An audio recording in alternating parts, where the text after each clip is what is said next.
Siku ya jana kulishuhudiwa mechi kali tu barani Ulaya pale uoga wa Stuttgart.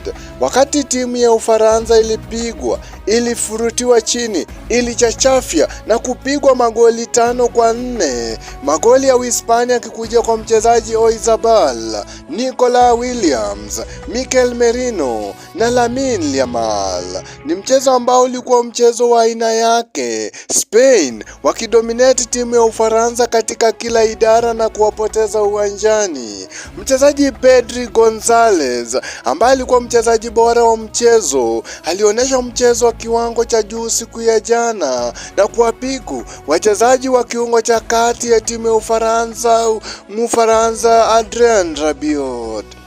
Kylian Mbappe alijaribu licha kushindwa na wachezaji wa Hispania katika mchezo huo.